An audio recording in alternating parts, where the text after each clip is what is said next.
Hi guys, so today we're going to be discussing about pointers, which in a nutshell deals with addresses, which I want to discuss for a bit to clear things up.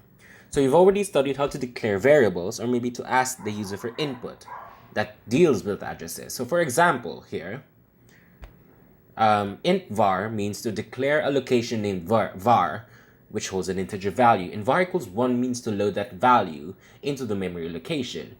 The same can be said when you ask for input. So the scanf function uses the ampersand symbol seen here, which basically means storing whatever is inputted into a given variable, which is var. So this is the basic overview of addresses. So pointers are variables whose value is the address or the memory location of another variable. So seen here, int star ptr var. So you'll see that the address of var and ptr var without the star has the same value, which is the address. We'll discuss it in a bit. See here. So you assign ptr, you declare a pointer variable as this way. So as with any other variable, you type the data type first, like int, float, char, or any other data types available. And then you put an asterisk or a star before that. So int star ptr var, you declare an integer pointer variable. So now you point that, notice without the star, it'll come into play later. So you assign ptr var without the star to the address of var. So you're essentially saying you hold the address of var within ptr var. So it points to the address of which holds the value of var, which is 1. So, oh, by the way, we don't define the address of the var.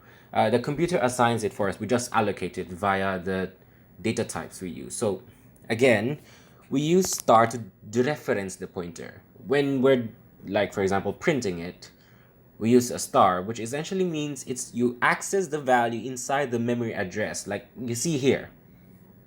Let me just adjust it for a bit. So basically, when you use a star when you're printing, you're telling the compiler, hey, I want the value this memory address holds.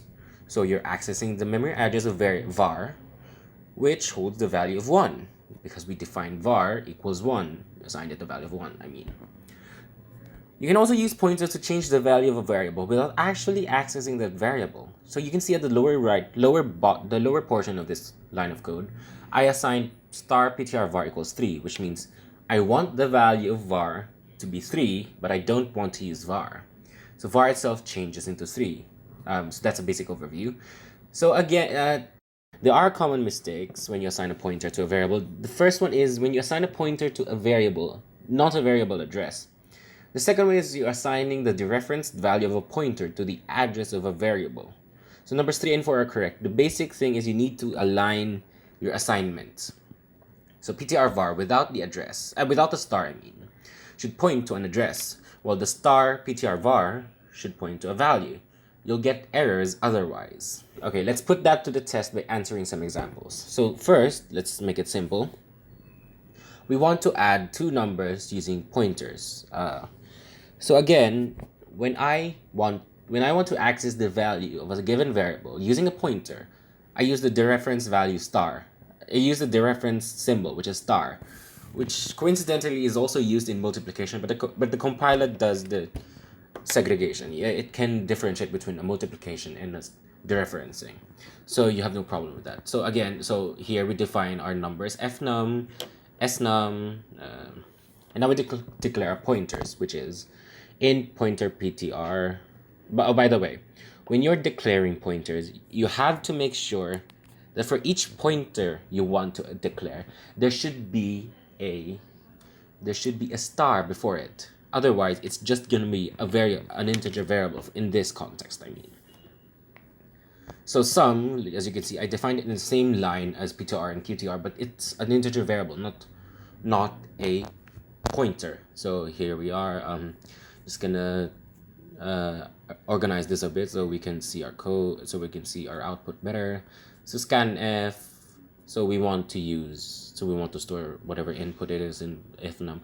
So it's dealing with addresses. You've been dealing with addresses, so you probably already get a basic overview of it back in CCPROG2 or Compro1 as it was known to us before. So again, you guys can keep. So here we go. So PTR, so we assigned it the address of fnum. QTR, we assigned it the address of snum. Again, you can see I didn't use star.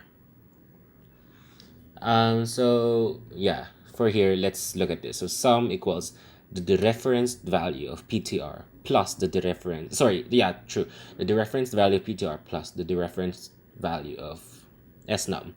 So we printf sum. So we printf the sum.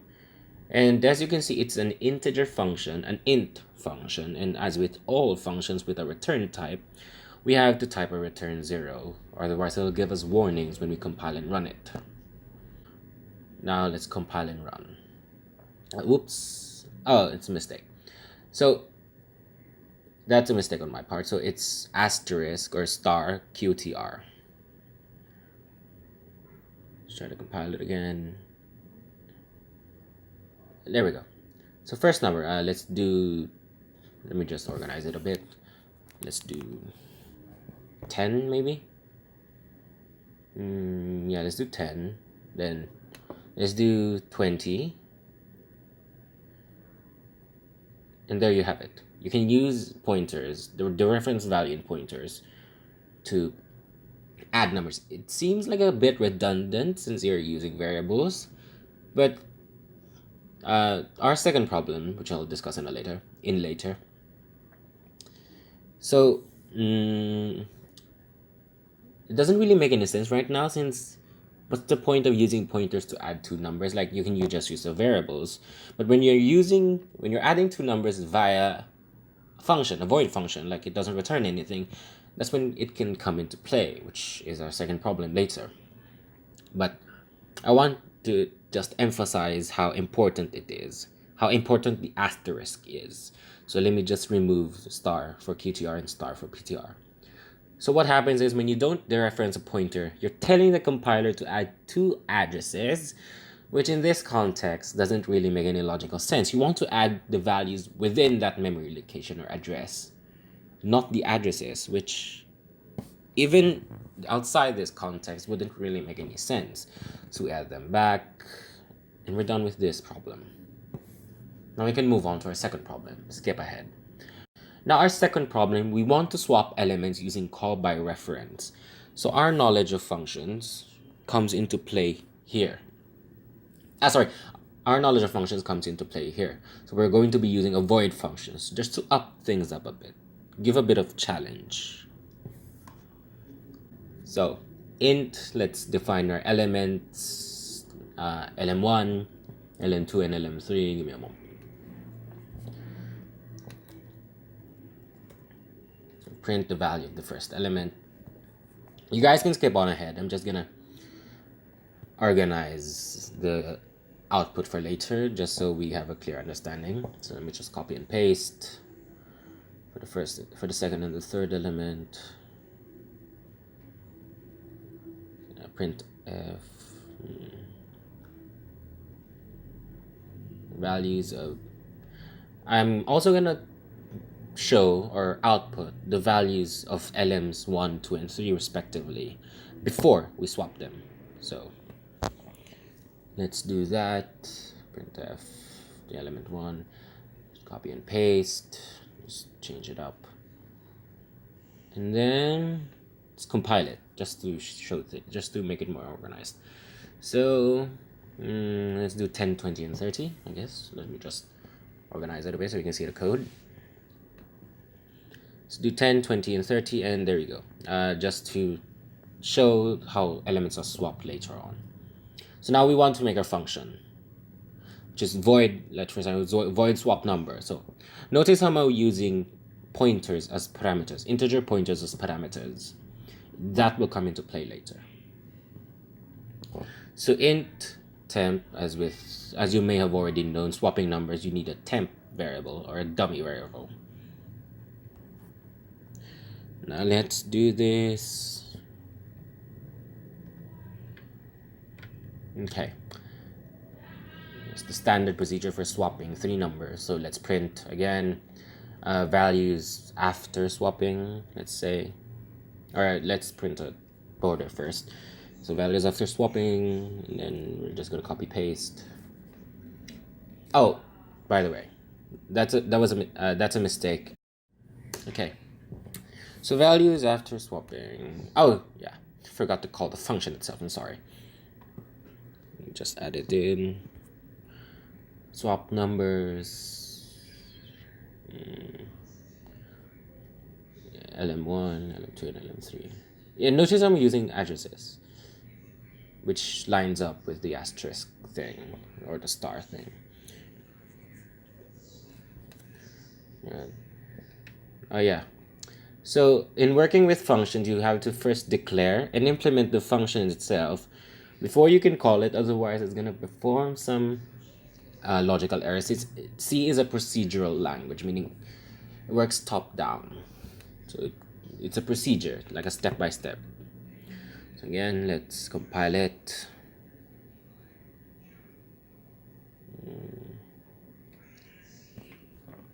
So again, 10, 20, 30. And there you have it. Pause.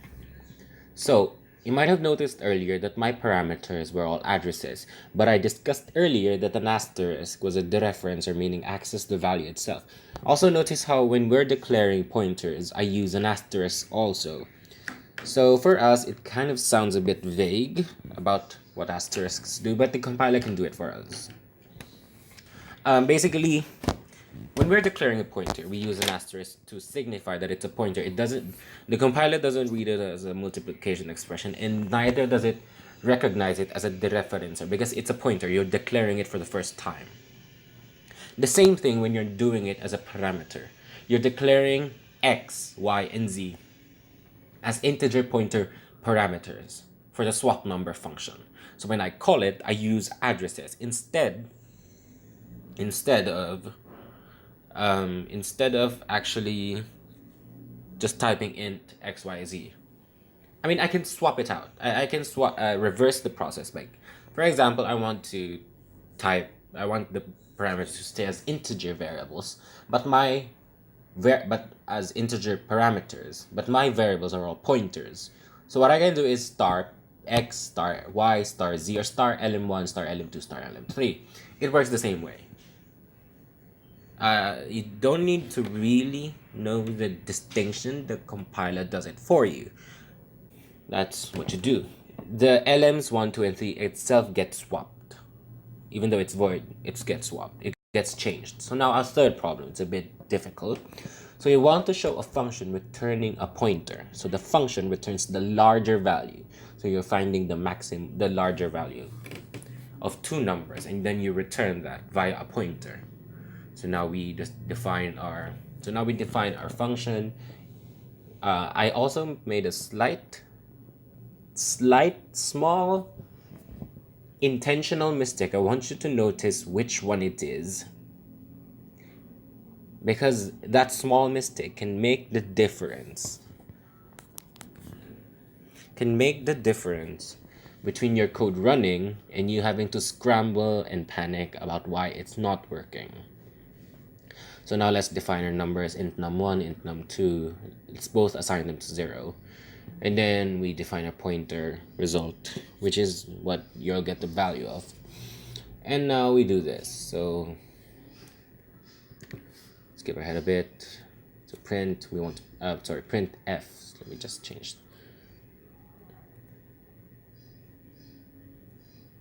I'm going to change it in a bit. Printf.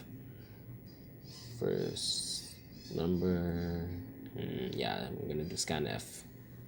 You don't need to assign it to 0, by the way, if you're using scanf. But if you're not gonna ask for input, you can just play around with the values. But as of now, I'm gonna use scanf and see where it takes us. So result, find larger. Yeah, let's do this. So the larger value would be that one. So let's return 0. Whoops, there we go. There's where the errors come into play. So the print, I forgot. Yeah, that's one of the mistakes. It needs to return an integer pointer, but I did it as only an integer. So that can break your code. It's going to make a syntax error. And another one, which I honestly forgot when I was coding, is printf, not print. Print isn't defined in C. So now, let's do this. The first number, let's do it as, what's a good number? 10, 30. No, it returns 30. That's it. You can use it to return values. So let's try it another one. So let's do 1, 2, 3. Let's do it 2. It returns 1, 2, 3. So pointers are really useful. That they can be used in arrays, in linked lists, in dynamic memory allocation, malloc. Like it's a very useful, it's a versatile tool in C that can help you in programming. So that's it for today. Next time we're going to be discussing another topic